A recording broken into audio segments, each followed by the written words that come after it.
మోకాల నొప్పులకు ఎటువంటి సర్జరీ లేకుండా ఎపియాన్ పెయిన్ క్లినిక్ అందిస్తున్న అత్యాధునిక చికిత్స. మీ ఆరోగ్య రహస్యం ఏంటి? మా ఫ్యామిలీ జీన్స్. మా ఫాదర్ 96 years బతికారు, మా మదర్ 100 years బతికారు. పప్పాయి, దానిమ్మ, సీజనల్ ఫ్రూట్ కూడా తింటా, గ్లాసు రాగి జావ తాగుతాం. మీ బిజినెస్ లో మీ సక్సెస్ ఫార్ములా ఏంటి? నేను చాలా మంది కూడా చెప్పేది ఒకటి, మనం ఏ పని చేస్తున్నా సరే ఇష్టపడి కష్టపడి చేయండి, సక్సెస్ అనేది ఆటోమేటిక్గా వస్తుంది. అది నీతిగా చేయండి, నిజాయితీగా చేయండి. సో జీన్స్, వ్యాయామము, ఆధ్యాత్మిక సాధన, తర్వాత మనసును గ్రహించుకోవటము, ఆహారం, ఇవన్నీ కూడా మీ ఆరోగ్య రహస్యాలు. బ్రేక్ఫాస్ట్ ఏంటుంటుంది సార్ మీది మామూలుగా? నేను బ్రేక్ఫాస్ట్ మామూలుగా ఓన్లీ ఫ్రూట్స్ అండి.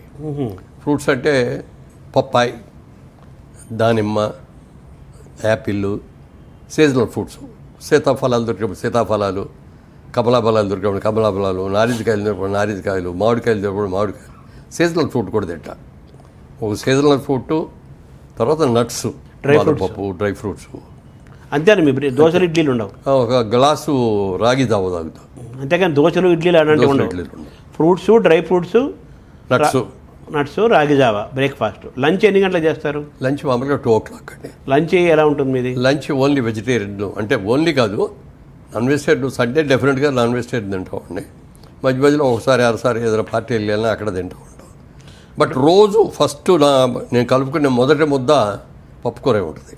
పప్పు ఆకుకూర మొదటి నుంచి అంతే? మొదటి నుంచి అది కంపల్సరీగా మా ఇంట్లో పప్పుకూర, ఆకుకూరతో పప్పుకూర అనేది కంపల్సరీ. అది అయిన తర్వాత మామూలు కూర ఏదైనా ఉంటే అది తింటాను. అది అయిన తర్వాత నాన్ వెజ్ ఆఖరిలో తింటాను. నాన్ వెజ్ తగ్గించడం మొదలుపెట్టి ఎంతకాలం అయింది? అంటే ఎప్పుడు కూడా తక్కువేనండి, ఎక్కువ తినేవాడిని కాదు. మీ అమ్మగారు వాళ్ళు కూడా కొద్దిగా పూజలు అవి చేసారు? మా అమ్మగారు వాళ్ళు అసలు తినరు.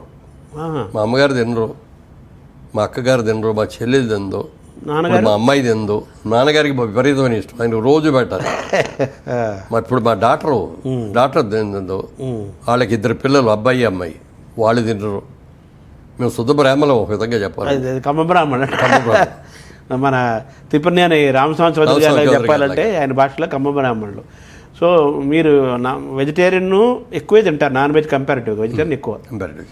నైట్ టైం మాత్రం ఓన్లీ టిఫిన్, దోశ అయితే ఒక దోశ.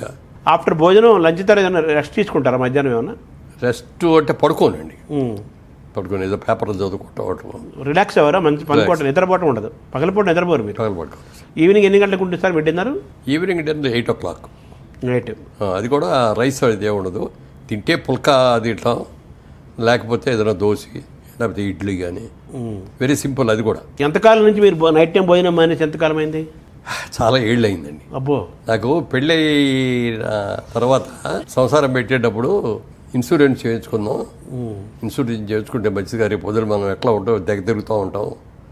ఒక ఇన్సూరెన్స్ ఉంటే ఒక ఇది ఉంటుంది ఫ్యామిలీకి అని ఇన్సూరెన్స్ చేయిన తర్వాత 1 year అయిన తర్వాత ఇంకొంచెం చేద్దాం, ఆదాయం పెరిగింది కదా అని మళ్ళీ చేద్దామని వెళ్తే ఆయన చూసి ఇన్సూరెన్స్ ఏజెంట్ అన్నాడు, సార్ లాస్ట్ ఇయర్ ఇన్సూరెన్స్ చేసినప్పటికీ ఇప్పటికి 8 kgs పెరిగారు సార్, మీరు ఇలా పెరగటం మంచిది కాదు అన్నాడు. అప్పుడు కానీ నాకు తెలియలేదు నేను పెరుగుతున్నాను అనేది.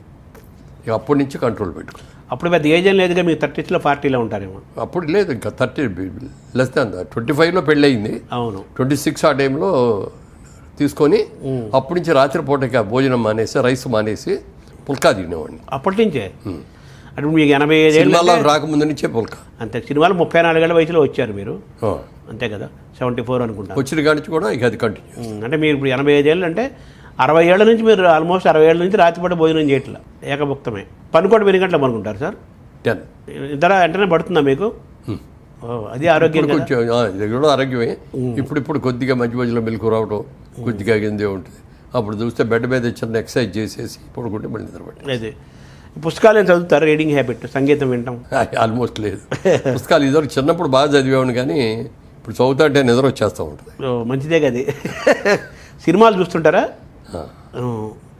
సార్? తర్వాత సినిమా ఇండస్ట్రీలో ఉంటాయి కాబట్టి సినిమాలు చూడాలి. కొత్త సినిమాలు చూస్తున్నారా? లేటెస్ట్ సినిమాలు కూడా చూస్తారా? లేటెస్ట్ కూడా చూస్తాను. కొన్ని ఏమో థియేటర్కి వెళ్ళి చూస్తున్నాను, కొన్ని ఏమో ఎట్లా ఓటీటీలో రావటం లేదు, వస్తాయి కదా. ఏదైనా థియేటర్కి వెళ్ళి చూసి ఆ ఫీల్ వేరు కదా. డెఫినెట్గా 100% ఆ తేడా అంత చాలా బాగుంటుంది కదా. ఫుల్ స్క్రీన్, జనం మధ్య ఫుల్ స్క్రీన్ ఒకటి, లైట్లన్నీ ఆఫ్ చేసి ఉండే స్క్రీన్ ఒకటే కనపడుతుంది మనకి, మన పక్కన వాళ్ళు కూడా మనకు కనపడరు. సో మన ధ్యానం పూర్తిగా ఆ కథ మీద, సినిమా మీదే ఉంటుంది. అవును. ఫోన్లు వచ్చినప్పుడు మనం సైలెంట్లో పెట్టుకుంటాం కూడా. డిస్టర్బెన్స్ ఉంటుంది. ఇంట్లో కూర్చొని నేను చూస్తున్నాం అనుకోండి, పూర్ణంగా హలో హలో అంటాం, ఇది మాట్లాడతాం, మళ్ళీ పెట్టేస్తాం, మళ్ళీ చూస్తాం, మధ్యలో కొంచెం ఓ సీన్ ఎగిరిపోతాం. సరే, మీరు ఇన్ని చేస్తూ బిజినెస్ చేశారు, రియల్ ఎస్టేట్లో చాలా సక్సెస్, విల్లాస్ కట్టారు, అపార్ట్మెంట్స్ కట్టారు, చాలా చేశారు. తర్వాత మీ ఊర్లో మీ చాటపర్రులో మళ్ళీ పాత ఇల్లుని కూడా రెనోవేట్ చేసి మళ్ళీ అద్భుతంగా దాన్ని చేశారు. అంటే అది మా తాతగారి కట్టిన ఇల్లు అండి. 100 సంవత్సరాలు పూర్తి అయింది మళ్ళీ 3 months క్రితం. 100 సంవత్సరాలు పూర్తి అయిన తర్వాత దాన్ని అట్లాగే వదిలేస్తే పడిపోద్ది, కూలిపోయే స్టేజ్కి వచ్చేస్తుంది అనమాట.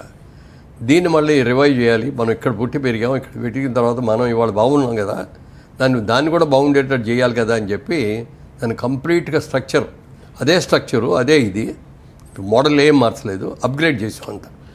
అప్గ్రేడ్ చేయడానికి 2 years పట్టింది నాకు. అది ఎంతకాలం ఉంటుంది సార్ ఇంకా లైఫ్? అది ఈజీగా ఇంకో 100 ఏళ్ళు ఉంటుంది. సో తీసుకుని 100 ఏళ్ళు దాని జీవితాన్ని పెంచేశారు. నేను అడగాలనుకున్న ప్రశ్న, ఇన్ని చేస్తున్నారు కదా, ఈ క్రమంలో సినిమా మీద మీరు ఎదిగారు. మురళీమోహన్ అంటే జనానికి తెలిసిందంటే సినిమా వల్లనే. మీరు ఒక థియేటర్స్, మాల్స్ అటువంటి ఎందుకు ప్లాన్ చేయట్లేదు సినిమా పరంగా? యాక్చువల్గా చేసి ఉండాల్సింది రియల్ ఎస్టేట్లోకి వచ్చినప్పటికి ఏమవుద్దంటే ఇది ఒక పెద్ద ప్రలాంగుడు బిజినెస్ అనమాట. ఇది అంటే ఇది ఒక పులి స్వారీ లాంటిది.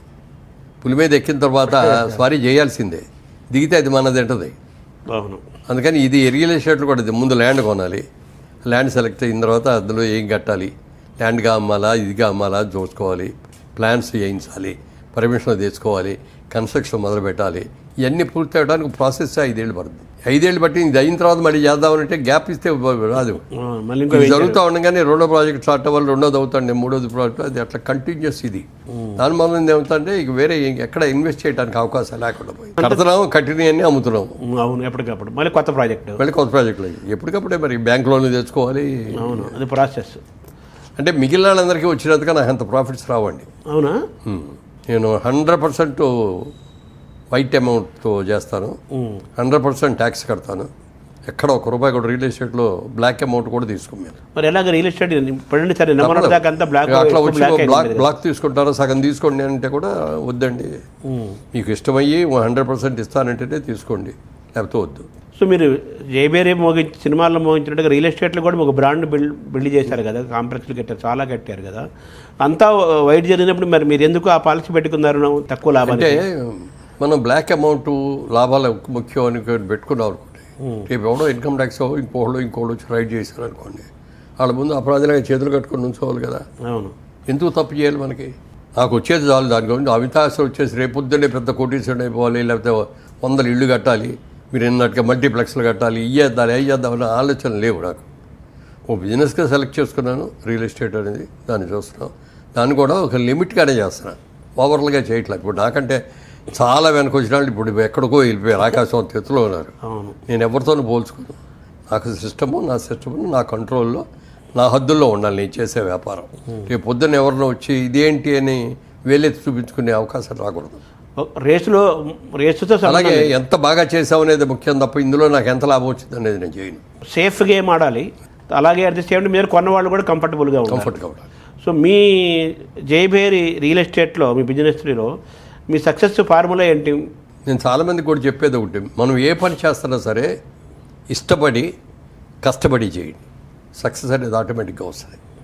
అది నీతిగా చేయండి, నిజాయితీగా చేయండి, అదే నా పాలసీ. దాన్నే మొదటి నుంచి పెట్టుకున్నాం. మరి ఇన్నేళ్ళు, ఇప్పుడు 85 ఏళ్ళు నుండి 86లోకి వచ్చాం. ఈ రోజు వరకు బ్లాక్ మార్క్ అనేది లేదు నాకు. ఇది మురళీమోహన్ ఎలా అని ఒక చుక్క కూడా ఎక్కడ పెట్టడానికి లేదు. It's my life is a white paper.